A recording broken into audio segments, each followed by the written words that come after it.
Good morning, नमस्कार। स्वागत है आपका हमारे चैनल जीएस स्टडी 94 में। और दोस्तों में यश।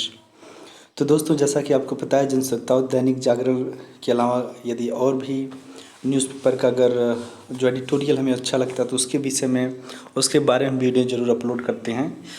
तो कल जिस प्रकार से हमने एक प्रश्न आपके सामने रखा था कि यदि चाइना और भारत के बीच युद्ध होता है तो आप लोगों की क्या सहमति है। तो देखे होंगे रवि जी ने, रूपम कुमारी जी ने और अन्य लोगों ने जिस प्रकार से अपना सुझाव दिया था, ज़्यादातर लोगों का जो पक्ष था कि अभी वो स्थिति नहीं है युद्ध करने की।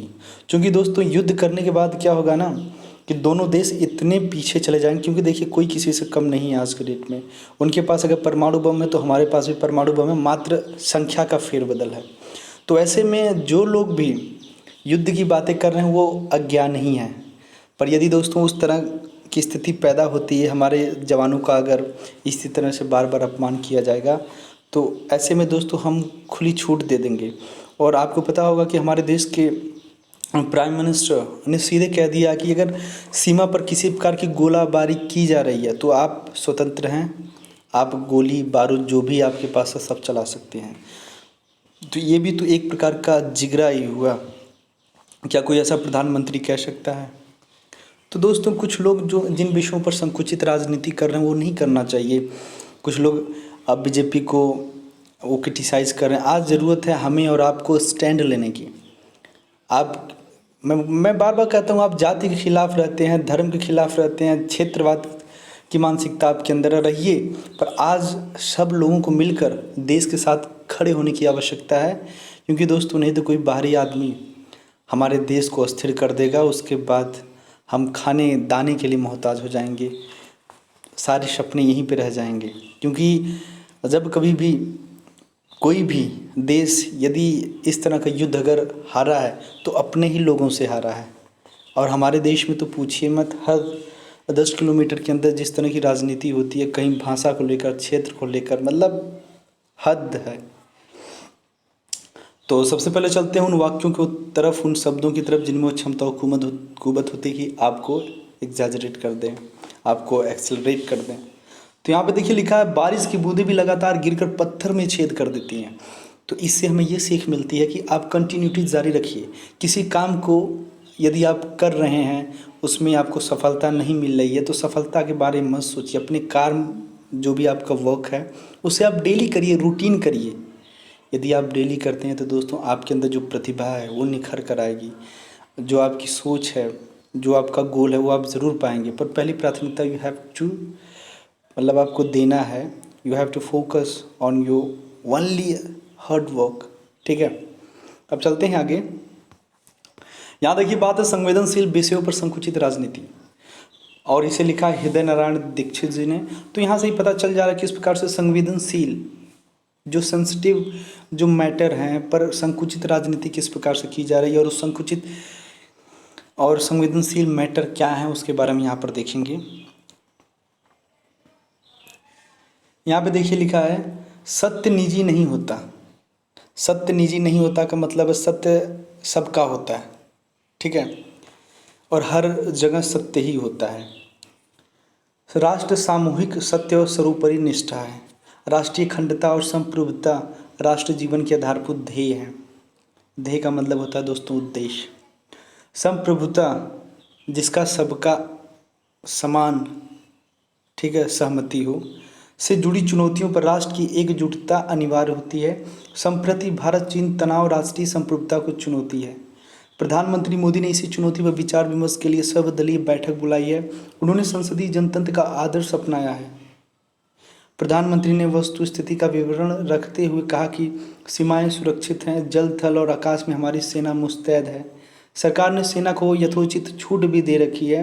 उन्होंने सीमावर्ती क्षेत्र में तैयार आधारभूत ढांचे को मददगार बताया और स्पष्ट किया कि हम चीन सीमा पर पहले से बेहतर निगरानी कर रहे हैं।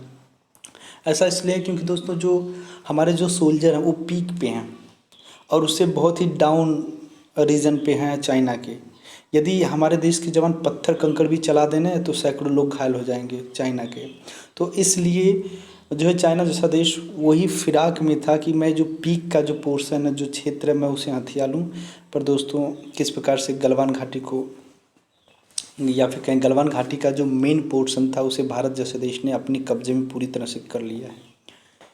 प्रधानमंत्री का वक्तव्य राष्ट्रीय आत्मविश्वास बढ़ाने वाला है, लेकिन कांग्रेस अध्यक्ष सोनिया गांधी ने राष्ट्रीय संकट के समय भी जिम्मेदारीपूर्ण बातें नहीं की।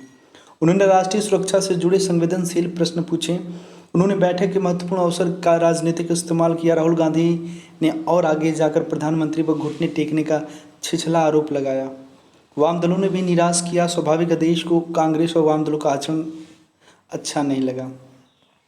आज हमारे देश में जो लोग बात करते हैं कि जो लोकतंत्र का मतलब होता है कि लोगों का मत, उसके बाद एक पार्टी का चुनाव करना और फिर उसके बाद एक ऐसे व्यक्ति विशेष के हाथों में जिम्मेदारी देना जो आम जनमानस की सुने। पर आप देख सकते हैं कि वामपंथी की अगर बात करें, कांग्रेस की बात करें, ऐसी तमाम तरह की राजनीतिक पार्टियां हैं जिनका उद्देश्य आज होना चाहिए कि भारत जैसे देश के साथ खड़ी होकर कंधे से कंधा मिलाकर एक सोच डेवलप करके चाइना जैसे देश, नेपाल जैसे देश, पाकिस्तान जैसे देश की विचारधारा को समाप्त करना, उनका अंत करना। पर आज हमारे देश में तमाम तरह के कॉन्फ्रंटेशंस चल रहे हैं, तमाम तरह की रॉन्ग इन्फॉर्मेशन प्रोवाइड किया जा रहा है यूट्यूब के माध्यम से। मैं हैरान हूँ, सही मैं बता दूँ। मैं कल वीडियो देख रहा था यूट्यूब पे, तो जानते हैं वहाँ क्या लिखा था? मतलब जो भी उस यूट्यूब चैनल का संचालक होगा उसे शर्म आनी चाहिए। द लाइव टीवी करके है उनका चैनल, उसने जानते हैं क्या लिखा था? उन्होंने लिखा था, यदि दोस्तों मैं आपसे सही कह रहा हूँ, जो भी स्थितियाँ परिस्थितियाँ हमारे देश में चल रही हैं अंदर, वो भूल जाइए। पर यदि कोई यूट्यूब चैनल हो या कोई न्यूज़ वाला हो, यदि आपको रॉन्ग इन्फॉर्मेशन देता है या ऐसे थंबनेल का यूज़ करता है जिससे आपके प्राइम मिनिस्टर, होम मिनिस्टर या देश की हर कोई ऐसा व्यक्ति जो उस सर्वोच्च पदों पे विराजमान है, यदि उसकी उपेक्षा बार बार करता है और गाली गलौज तक थंबनेल में यूज़ करता है, तो आपको ऐसे लोगों से दूर होना चाहिए। एक तरह से आपको ऐसी मानसिकता की तरफ लेकर जाएंगी वो जहाँ पर आपको नहीं होना चाहिए। वहाँ पे लिखा था, प्रधानमंत्री की गई भैंस पानी में, फलाना ढिकाना, प्रधानमंत्री ने हमें चूतिया बनाया, अब मोदी क्या करेंगे चाइना के सामने।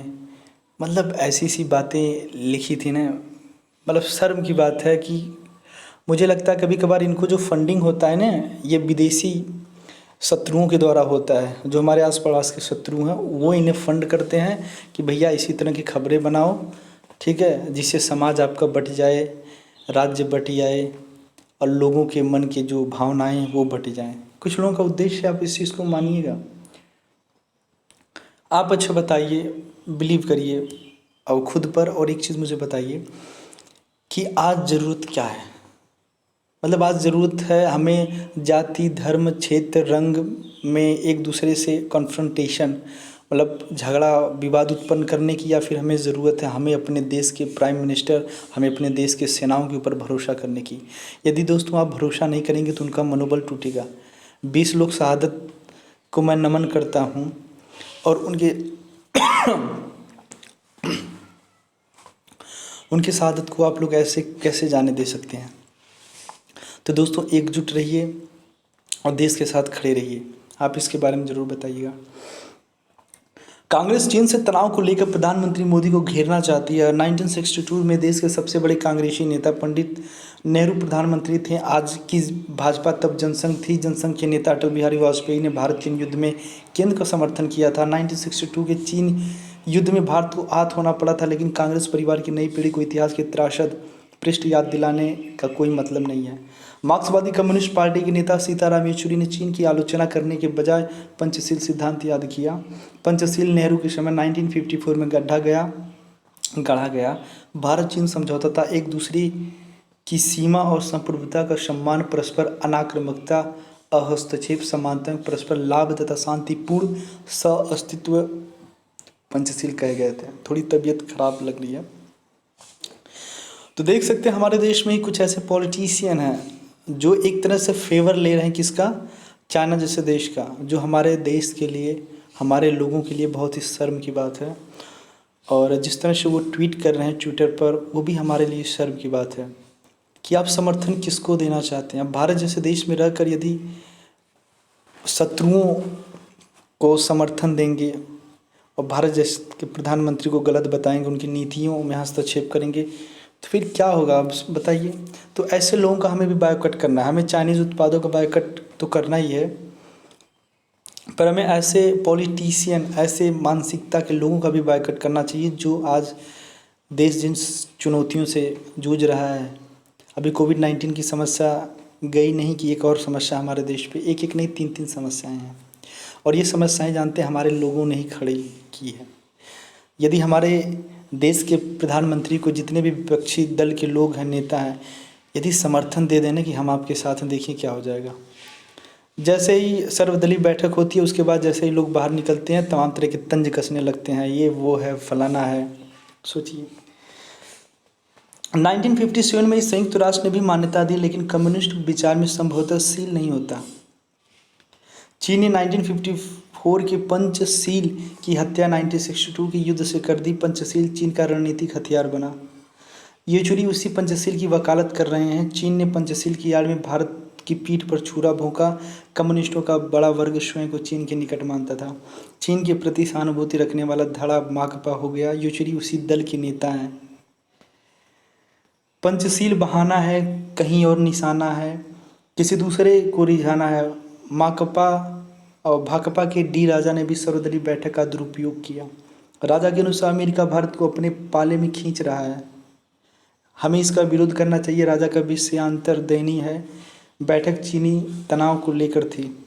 वह अमेरिकी गठजोड़ को लेकर बेचैन थे। वह शायद चीन को कम्युनिस्ट और अमेरिका को शोषक पूंजीवादी मान रहे हैं। दुनिया में सर्वदलीय श्रमिक शोषण करने वाला देश चीन है। चीन साम्राज्यवादी पहले से ही है। आप मुझे एक चीज़ बताइए, अमेरिका जैसे देश से कितने उसके आस पड़ोस के देश मतलब पीड़ित हैं, और चाइना जैसे देश से आप देख सकते हैं हमारा जो भारत का जो रीजन वो यूज़ करता है उसे अक्साई चीन कहते हैं, और जो तजाकिस्तान का जो हथियार है उसे झिंगजियांग प्रांत, झिंगजियांग का क्षेत्र कहते हैं। उसके बाद ताइवान है, मंगोलिया भी पीड़ित है, थाईलैंड भी पीड़ित है। उसके आस पड़ोस के जितने भी देश हैं, तिब्बत को उसने बुरी तरह उखाड़ दिया, निचोड़ लिया। मतलब कहाँ हैं आप लोग? देश के हित में सोचने के बजाय आप चाइना जैसे देश का अगर समर्थन कर रहे हैं, हमारे देश के सैनिकों के द्वारा जो पॉलिसीज़, जो स्ट्रेटजी तैयार की जा रही है, अगर आप उसे गलत बता रहे हैं तो इसमें नुकसान सबसे बड़ा आपका है, आपके माँ बाप का है कि किस प्रकार के संस्कार दिए गए हैं। आप परिवार के अकॉर्डिंग सोचिए ना। यदि आपके परिवार में कभी इस प्रकार की दुविधा होती है तो आप अपने बाप के साथ खड़े होंगे कि उन शत्रुओं के द्वारा? तो ऐसा ना करें दोस्तों। कांग्रेस एवं वाम दलों को छोड़कर अन्य सभी दलों ने अपने संकटकालीन कर्तव्य का पालन किया। केंद्र के प्रति आक्रामक रुख के लिए चर्चित ममता बनर्जी ने सर्वदलीय बैठक में कहा कि हम सभी प्रयासों में रहकर सरकार के साथ खड़े हैं। शरद पवार ने गलवान घाटी को चीन से खाली कराने के सुझाव के साथ निहत्थे सैनिकों वाले राहुल गांधी के बयान पर यह कहकर अप्रत्यक्ष टिप्पणी की कि सीमा पर सैनिकों द्वारा हथियार लेकर जाने या बिना हथियार के ही जाने के मसले अंतर्राष्ट्रीय करार से तय होते हैं। दलों को ऐसे मसलों पर हस्तक्षेप नहीं करना चाहिए। शिवसेना उद्धव ठाकरे और बीजेपी के पिनाकी मिश्रा, सपा के राम गोपाल यादव ने भी केंद्र के साथ एकजुटता व्यक्त की। तो देख सकते हैं जिनसे हमें उम्मीदें नहीं थी कि वो केंद्र सरकार के साथ आएंगे, पर वो दोस्तों कमाल के निकले। उनकी जो सोच है, जिस तरह से उन्होंने केंद्र सरकार के साथ स्टैंड लिया है, उसके लिए हमें स्वागत करना चाहिए। पर जिन लोगों पर भरोसा था, विश्वास था, ठीक है, वो दोस्तों पूरी तरह से नकार दी या तो क्रिटिसाइज़ की, ठीक है। पर इनके पास कोई ऐसा पॉलिसी नहीं है जो ये बता सकें, सुझाव दे सकें सरकार को।